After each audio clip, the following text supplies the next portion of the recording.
What's up, y'all? It's your girl Malika checking in with another episode of From the Block podcast. And I know what you're wondering. You're not in the studio. Well, of course I'm not. Because we're doing our first ever From the Block podcast live show. And can I just say disclaimer, today has been a day.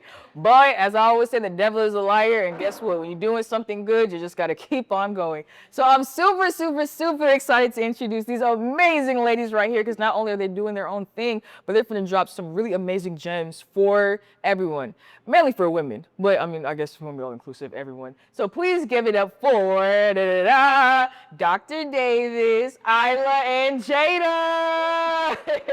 So one by one, just introduce yourselves because I'm gonna tell y'all right now, all right? Don't play with any of them. There's not one of them, okay? Period. Hi, my name is Dr. Ashley Davis. I am a gynecologist that specializes in robotic surgery. I treat endometriosis and fibroids, and I'm really passionate about patient advocacy.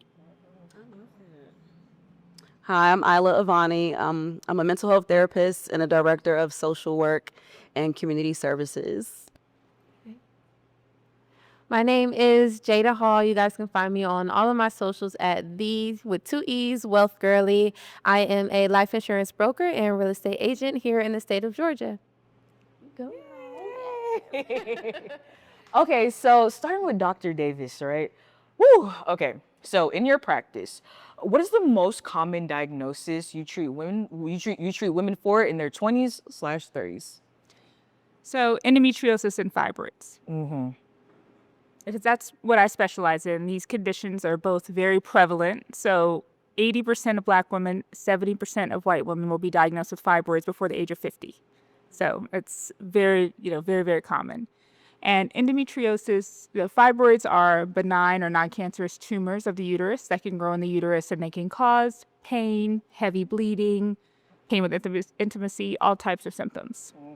Endometriosis is a condition where tissue that's similar to the lining of the uterus is found outside the uterus. And that tissue, every time you have your cycle, becomes inflamed. It's hard to identify on imaging, so there's usually a really delayed diagnosis. The average is 10 years in the US. But that the incidence is about 10% of women. It's probably higher than that because it's so underdiagnosed. Now, Dr. Davis, I just want to ask, right? Because you treat all women, but I know a lot of your patients are young women between the ages of like early 20s, right, late 30s, right? So of course, as a doctor, not only do you specialize in physical health, but you also have some mental health aspects as well because patients come to you with all types of stuff. So you always have those patients that say, well, my man is treating me like this, and my man is doing this, but that's still my man at the end of the day. But can you please speak on, right? How does stress have a negative effect on the body? So that's a great question. That's something I always ask my patients. I ask everyone, are they partnered? And then I ask them about the details of the relationship. How long have y'all been together? Is he the one? How does he treat you? And I will let them know, like, okay, it sounds like you need to let him go. All right, because stress is really detrimental to the body. Stress, both endometriosis and fibroids, the conditions I specialize in, are both inflammatory conditions. And stress increases inflammation. So when we're counseling, or I'm counseling my patients about lifestyle changes, I tell them we have to decrease the stress in your life. That means cutting out toxic people, the toxic job, adding things into your life that help you with stress relief, like exercise or yoga or a fun hobby. But stress is a huge killer in our community, and it makes all of these conditions worse. You heard it here, folks. That man is definitely sending you to the doctor. Now, my girl Isla. Okay, so with that being said, right? Why do you think struggle love is so prevalent in today's society? Like, do you think the glamorization of toxic love is concerning? It's very concerning. And then I think to have social media where you have a lot of professionals and opinions of people telling you like how relationships are supposed to be, how love is supposed to look, and everything is very nuanced depending on that individual person. But I also think when you are connecting with other people who are either enabling unhealthy behaviors or enabling false information that's on social media, it makes it easier for, I don't want to say my mind wants to say the young mind, but a person who hasn't tapped into who they are and their identity can be easily influenced by misinformation on social media. But So with that being said, right, how do we know if the person that we're currently dealing with, the person that's like, that's my man, that's my, that's my guy, I don't care what y'all say, how do we know if we're being love bombed or if we need to back away because a trauma bond is being formed? So those are two different things. So when you're love bombed, it's usually intense emotions and affection and gifts, very like intense energy in the beginning because of the dopamine, which is like the reward system. So it's people showing up, knowing what they get from this connection. And you'll notice over time as you progressively get to know this person that the same consistency or the same intentionality, it kind of wears off because people realize, oh, you want me to show up as the same person I was day 1, day 30. Yes, I do. And trauma bonding, it's very similar, but you know you're trauma bonding when you realize this is an abusive situation, whether it's emotional, physical, financial, and you attach yourself dependently to this other person. So I think people have to also use discernment with how these things look because all dynamics are different and everyone is still learning themselves and transforming and evolving. So I feel like if you're able to have these conversations in the very beginning of a connection, like establish what your intentions are, what your purpose is, receive how that person is engaging with you, you'll be able to tell whether or not you're being love bombed. So let's say, a woman's like, you know what? I'm being love bombed. I don't like this. I'm on, my single lady lifestyle, right? Okay, so Jada, talk about the importance of obtaining life insurance at a young age. So I feel like people hear that word and they're like, ooh, that's a little too heavy. I don't know nothing about that, so I'm about 50. Got you. That is a great question, and honestly, like you said, it's a heavy topic. But I feel like most people consider it a heavy topic because of how we have viewed it. Of course, when most people think of life insurance, unfortunately, they think about someone passing away. But most of us do not understand how powerful of a financial tool it actually is. Like when we think about Rockefellers or we think about wealthy families that have been wealthy for generations, it's because they are leveraging the life insurance industry properly. And so my advice to younger people in your 20s, even if you're in your early 30s, take advantage of it as soon as possible. Because one, it's most affordable for you the younger and the healthier that you are. And then you want to make sure that you are still insurable. Typically, when you're younger, you are healthy, you don't have much health concerns. And the older that you get, you never know, you might be prone to certain things. So making sure that you can lock in your insurability, basically meaning that you can get approved for a policy because it's based on your health. So you want to make sure you can lock it in as soon as possible because you never know if you might be uninsurable in the future. So do you think, obtaining life insurance, is it a great thing in regards to like, like a good little side hustle? Like, I got my little money on the side. Or do you think if done properly, that's something where, okay, I don't even have to even work, like a full-time job because I'm obtaining so many benefits from, getting life insurance at such a young age? So definitely from a business perspective, financial services, it falls underneath that umbrella. So it is the number one industry to create millionaires. It's Black History Month, so I have to give y'all a little bit of Black history, okay? Georgia's first millionaire, his name was Alonzo Herndon. He was born a slave, but he actually became a millionaire because he created his own life insurance company that was called Atlanta Life, which was recently bought out by Magic Johnson. So on the business side of things, it's an amazing industry to be a part of. These insurance companies pay extremely well, mainly because they don't want to do the heavy lifting anymore. So what they have done is partnered with brokerages like one that I'm a part of and said, hey, we're going to let y'all do the heavy lifting and we'll pay y'all extremely well for it. Because when we talk about insurance, we're talking about $1 trillion industry here. So this is not anything that's the bottom of the barrel. So like this is a top tier industry to be a part of. So I highly encourage, if you've been thinking about it. I have a real estate background as well. And I know everyone here is real estate, real estate, real estate. This is something that we see a lot, but life insurance, I promise you, is just as key for sure. So, Dr. Davis, like I said, you see so many patients, on a weekly basis.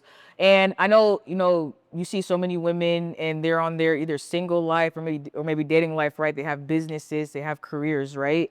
And it's so easy to get caught up in such, this thing called life that we're all currently living in, that it's also even more easier to neglect their physical health. So, right?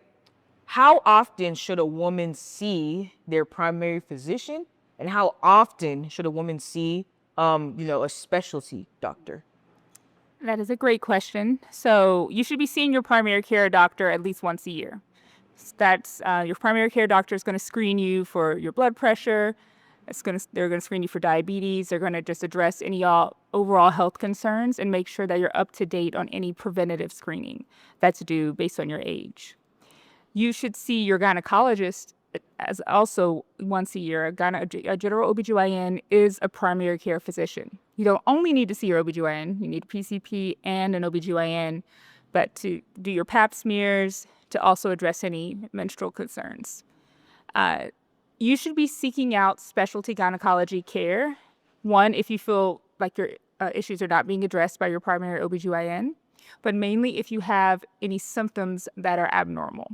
So your period should last no longer than 7 days. So if you're bleeding longer than 7 days, if you're bleeding so heavy that you're bleeding through protection, having accidents, that's abnormal. If you're having severe pain that keeps you from doing the things you need to do for work or school or for your family, that's also abnormal. You shouldn't be experiencing that type of pain.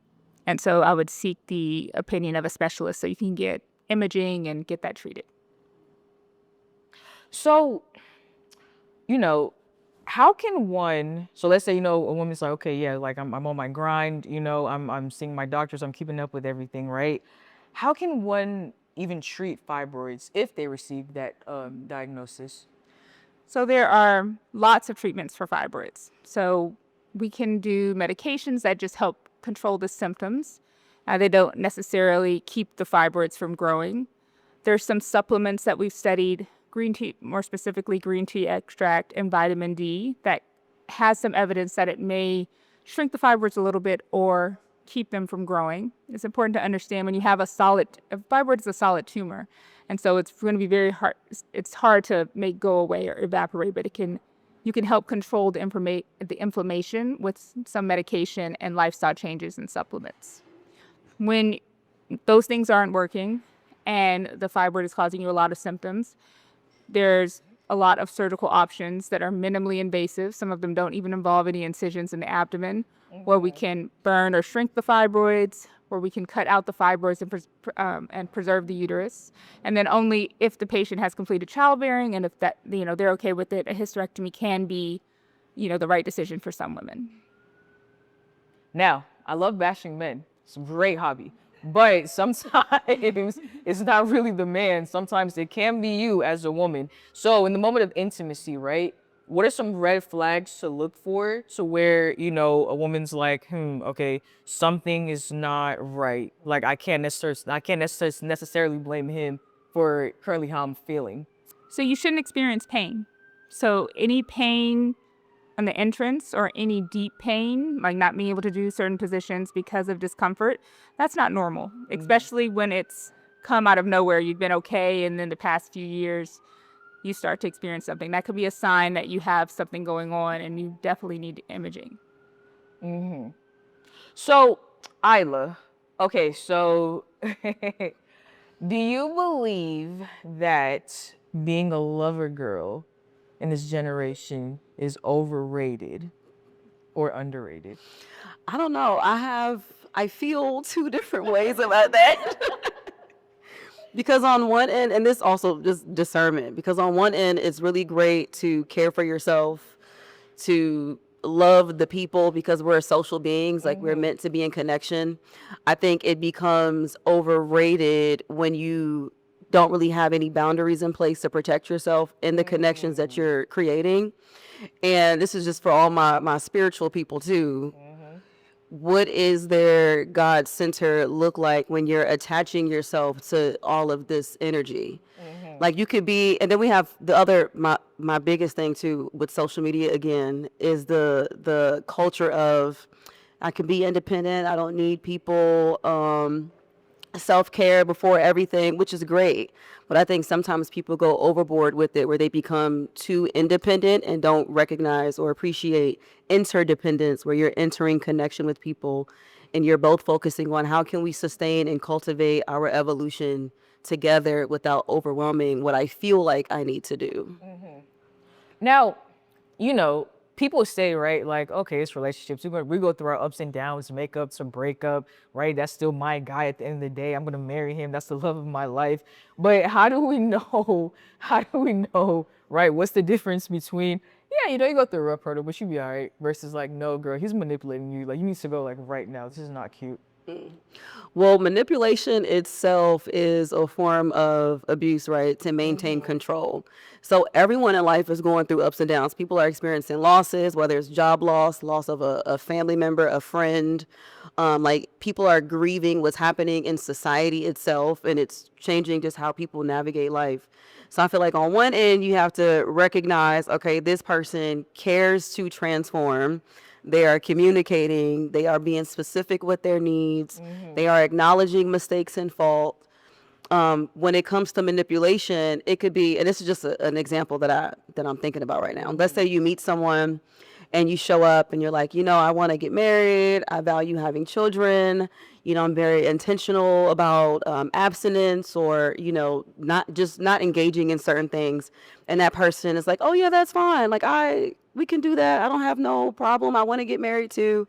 But then down the line again, you realize like, oh, you were only saying that to get a benefit or a version of me that made you feel like we had the potential of doing something outside of that. You've manipulated this space and this situation, which is now making it emotionally unsafe. So I think people have to discern the person that they're connecting with and their intentions. And if they got God at the center.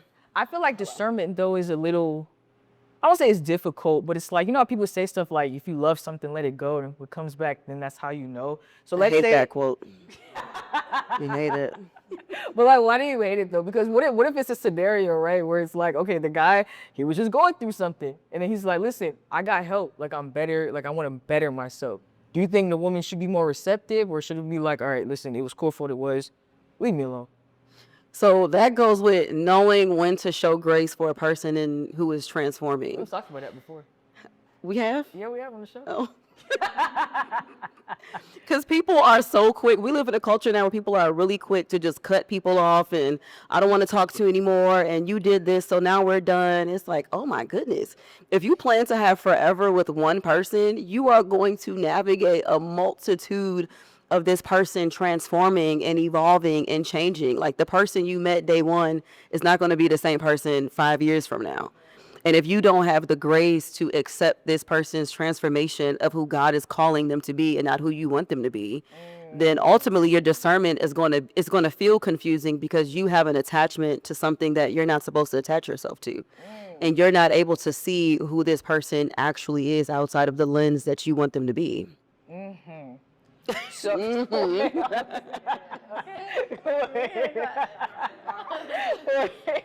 so if that's the case, right? So then Jada, let's say a woman is just like, you know what, cool, like that's my man. Like I do love him.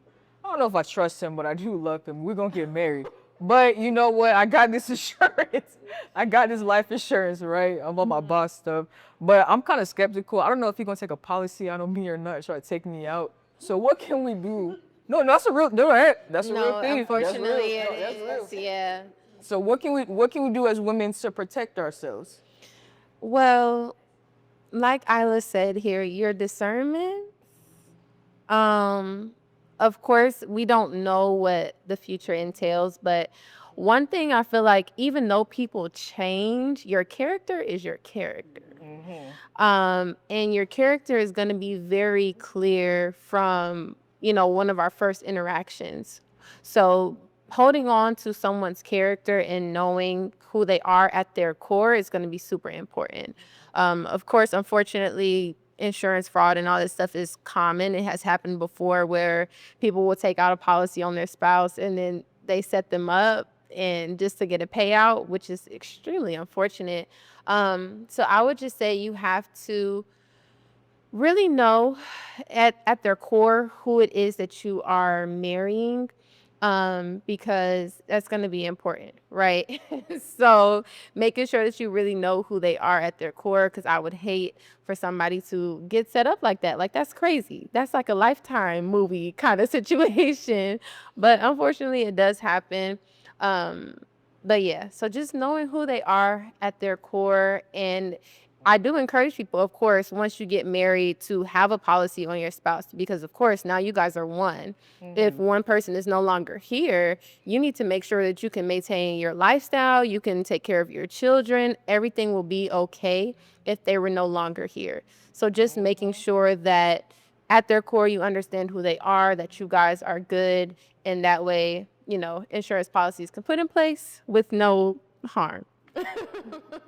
And just piggying back off of that statement, because we always see this term on social media, generational wealth, generational wealth. Nobody ever explains it. Everybody just says Right. it. So what are some steps, couples or single mothers can take to ensure that their future and their children's future are secured through life insurance? Absolutely. I love that question.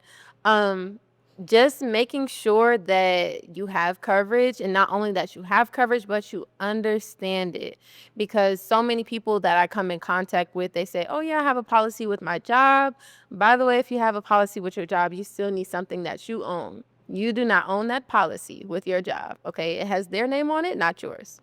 So making sure that you have coverage that you own personally and you understand it. A lot of people don't even know that you can set up permanent policies for your children. So that way it's like you treat it like a savings account for them. So I know it's like a 7-9 plan, like the college fund that people set up for their children, but that is specifically typically used for college. Whereas if you had a permanent insurance policy for your child, you can be treating it like a savings account. You're putting your money to work, meaning that you're getting interest on it year after year. So by the time your child reaches 18, they're graduating high school, let's just say they don't want to go to college. They have money that is in this policy that is tax-free.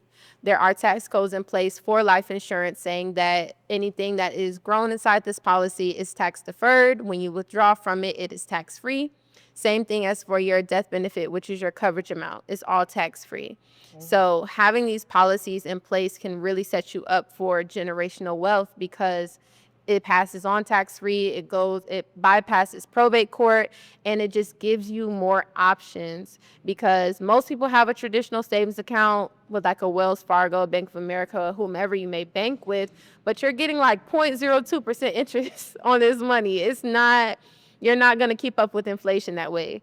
Whereas if you leverage something like a permanent life insurance policy, you could be getting interest up to a 12%, just depending on the insurance carrier, and provides you with that guarantees that you never lose any money that's inside of your policy. So it's so many benefits on the financial side of it that people don't even realize. So that would be the best way to set yourself up for generational wealth.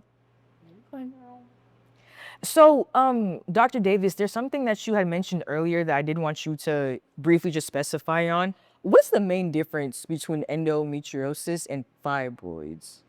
So completely different. They often co-occur because they're both very common. But fibroids are solid tumors that grow in the uterus. So the uterus is the womb. That's what bleeds every month when you have your cycle. That's where pregnancies are. And when fibroids grow in that area, it can distort the lining of the uterus, cause super heavy bleeding. They can become very large, up to the size of a watermelon. Obviously causing a lot of pain. They can cause pain with sex. They're horrible. They can ruin people's lives, and it's awful. Endometriosis is not as well understood. It's a condition where tissue that's similar to the lining of the uterus that bleeds every month is found outside of the uterus. And every time it responds to your hormones, every time you have your cycle, that inflammation that gets inflamed, and that inflammation can lead to pain, and it can lead to scar tissue. So typically patients present with a history of always having painful cycles, having to miss school, being balled up in a ball on the floor, in the bathroom because their pain is so bad. I had patients tell me, yeah, I pass out on my period, and that is not normal. So that condition is very underdiagnosed because that tissue is so small, it doesn't always show up on imaging. So an ultrasound or an MRI, it doesn't always show up. So the doctor says, "Oh, you're fine," and women hear that for years and years and years while they're in pain, which then affects their mental health. So then they do become crazy because that will make anyone crazy. Ovarian cyst, is that a pre-cause to fibroids or endometriosis? No. So ovarian cyst, you get a cyst on your ovary every month when you ovulate. So a small cyst forms, you ovulate, and then it goes away the next month when you have your cycle. Ovarian cysts can persist and become large. There's several different types of ovarian cyst. Endometriosis can cause a specific type of ovarian cyst. We can tell what kind of cyst it is based on its appearance on ultrasound. It's different than fibroids. So it's cysts or masses that grow on the ovaries, and fibroids are masses that grow on the actual uterus. I wish I had my little diagram. So, Dr. Davis, final question. I feel like this is really, really important. What are the biggest myths that you hear in regards to women who do struggle with, fibroids, endometriosis, and even the ovarian cyst? Because I know, people love to say when women get to a particular age, oh, your biological clock is ticking, you better lock that man down or else, da da da. So many women feel compelled to just settle with the guy that's just next to them instead of saying like, no, okay, like I may be a particular age and single, but I am okay. It is okay.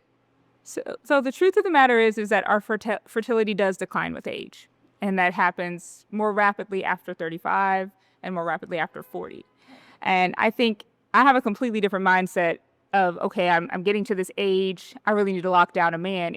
I cannot afford to waste my time with someone that's playing games.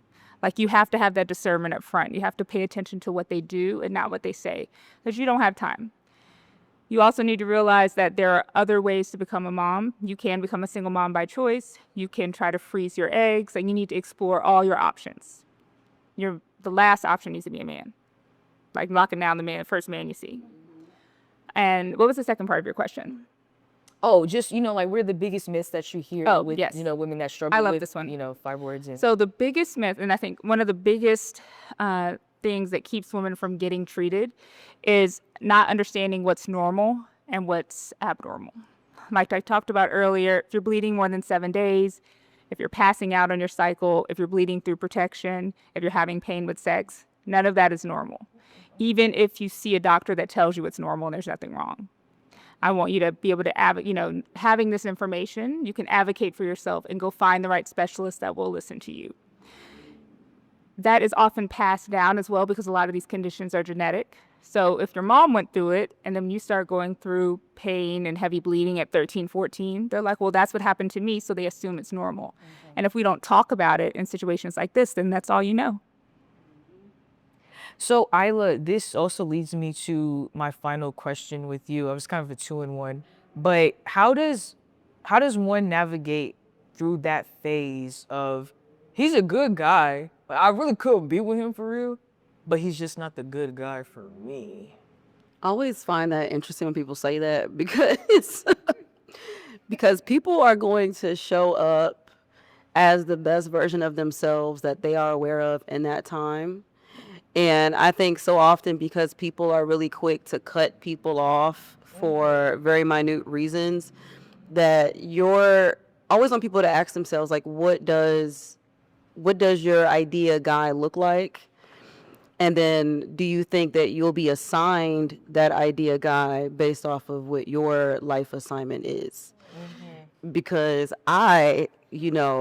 Denzel in the 90s, that he would definitely give my ideal guy, but I know that that's not a man that I would be assigned to care for or to nurture or to love, etc. So I think people have to be open when people come into their lives who don't either look the way they think they're supposed to look or act the way they think they're supposed to act. And that's also why I love the show Martin. Because you think about Martin's character, it was very random sidebar, but you think about Martin's character and Gina, and people would always see that as like, why would she be attracted to him? She's professional, she has this career, he doesn't take things serious, but it's like you never know what your assignment is going to be. And if you don't allow yourself the opportunity to experience the people that God is putting into your life, you're going to delay your blessings, or you're going to reject an attachment that He's trying to give to you. So you need to sit with that. Oh, I said I had a 2 and 1. How does one also navigate that? Because this is new to me. That random urge in your like middle to like late 20s, really even early 30s, to just like want to be chosen, to just get married, to just say, you know what, who the hell cares? I'm just gonna settle with this. Yeah. I think that comes from cultural and societal norms of how girls and boys are raised to be and think. Girls, you have all of this cartoons and movies and films that place girls in position where they have to be chosen in order to have some type of successful life, because people see successful lives as you're married with kids, you got your house, your white picket fence, you've made it. And so it takes people away from their calling and their purpose. Your calling may not be to get married and have kids. That's true. And that is perfectly fine. Like you have to just be okay with what is not destined for you. And just because you're on social media or TikTok and you see all of these engagement proposals and weddings and all of this, I don't want to call it outlandish, but all of this stuff that's put in front of your face, of course, an impressionable younger individual is going to see that and think, okay, my friends are getting married. My family is encouraging me or convincing me to get married. Every cookout is, so where's your man and why you don't got no kids yet? So it almost like persuades and gaslights you. Like you begin to gaslight and doubt yourself because you feel like you're not aligned with what people want you to be aligned with. But don't allow people to convince you out of your calling. No, and I love that you said that as well, because this is something that I recently came, in conclusion with, because people would say things like, okay, you 34, you single. Uh-oh, you 43 and you single. And it's like, okay, And I'm 35 and I'm single. Hello. period. Okay, yeah, and it's like, And I'm living my best life. period. Love that. So Jada, my final question to you, right? What do you think the biggest financial struggles, women face in their 20s? Because, and I think that's a really, really, really important question, because, it's like, I know we talk about, building generational wealth, right? Investing in life insurance, learning more about it. But it's like, okay, you can get money, right? Yeah. But how do I manage this? Yeah. Also, most important, right? Like, he's your boyfriend. Like, do you really want to start a policy with him? Like, he's not your husband. Okay, so no. Immediately, no. Immediately, no. Do not, and that's really not even allowed either. So when it comes to getting a policy, you have to have what's called an insurable interest on whoever you want to name as your beneficiary, or if they were the owner of your policy. So you can't just say, oh yeah, this my man, so he gonna be, no, that's not how that works. Y'all would have to be married, or even if it's like you guys have been in a relationship for a super long time, you would just have to be able to explain that, like, hey, if I was no longer here, he would be missing out on something. But when it comes to managing your finances, when you're young, in your 20s, you're out here, you're thriving, you're probably making money, and you're trying to figure out, what do I do with this money? I would say definitely seek mentors and financial counsel from people who are where you want to be. Because I feel like with social media, of course, we see so much people saying, oh yeah, go open a high yield savings account or go open a Roth IRA. And you hear so many different things. And when it comes to finances, there's going to be great options everywhere. It's really not one size fits all. It's going to be dependent on what it is that you are looking for. So if you are someone who values long-term investments, that values guarantees, I would definitely say life insurance is something to take advantage of, because it's going to guarantee you that you never lose any money, and it's also going to provide you with that long-term stability that you know that you have, provides you peace of mind. You won't have to worry about it. But if you are someone that is more risk tolerant, and you know that, I'm young, I have time to kind of play around with my money, you want to invest in the stock market, into things like that, then by all means do it. Just make sure that you are educated on the financial decisions that you're making and not just listening to what everybody on TikTok is telling you what to do, because everybody's goals are not the same for their finances. So getting good counsel, having a mentor would be great. I 100% recommend everyone to find a mentor in any kind of space that you are in and just taking their advice as well. So speaking of, I just want to piggyback off of something real quick that you just said. Speaking of, like cash flow coming in, and let's say, a girlie's working her 9 to 5 and she has her business on the side, or she's a full-time business owner, right? How can she use life insurance to help keep, cash flow throughout Yeah. the business? Oh, I love that question. I love working with business owners. So this goes back to when I was talking about permanent policies. So the same way you can set one up for your child, of course, adults can have one, businesses can have one as well. Because if y'all have heard on social media with people talking about becoming your own bank, that is exactly what they're referring to when they're talking about permanent life insurance policies. Because what happens is you can treat it like a savings account. You can put your money in here monthly or annually, and you get interest that's credited to your account every year. And so then you can actually borrow against your policy. Once again, this is tax free, and you technically do not have to pay it back because you're borrowing from your own policy. So if you're paying it back, you're just paying back into your own policy. So it's a great way to have liquid cash access to it, especially as a business owner, that you can have. It's safe. You don't have to worry about losing any of it, and you know that your money is still being put to work for you. So let's just say you are a hairstylist. Right now you have a salon suite. You're making your money, but you know that you want to own your own salon. You could be having this policy, you're putting your money into it, and then in about 3 years or so, you have a sufficient amount of cash in this policy. Instead of you having to go to the bank and take out a business loan, you could borrow against your own policy. Your money is still earning interest in your policy, and you technically do not have to pay it back. And so now you borrowed against your own money you had in your policy, and you bought a cash producing asset. It's a win-win situation. Like, it's called an IUL, an Index Universal Life Policy. And these really work well for business owners and people who do have a lot of cash flow that want guarantees, because it's really a win-win situation. I know that's right. Yes. So unfortunately, we are out of time, but oh my God, I can't even express my gratitude to these amazing, amazing women right here. First of all, thank you guys so much. This was such an amazing, Yes, thank insightful, you. great conversation. So you can follow Dr. Davis on all social media platforms and book an appointment with her as well. All right. I'm sorry. So I practice at Pelvic Rehabilitation Medicine. It's on East Paces Ferry in Buckhead. That's my office. I also am on Instagram and TikTok at Ashley Davis MD on TikTok and Ashley Davis _MD on Instagram. And I'm starting to post my day in the life and my educational videos, so please follow. And you can follow Isla on all social media platforms at Who is Isla, AAILA, where you'll see mostly photography stuff, because for some reason I've always kept my therapy, mental health life completely separate from social media. But she if takes you good follow photos me, too, so book with her as well. no, yeah, if you follow me on there, just send me a message. And you can follow Jada and book with her as well, y'all. Yes. Okay. We got to get y'all covered. We got to get y'all some policies.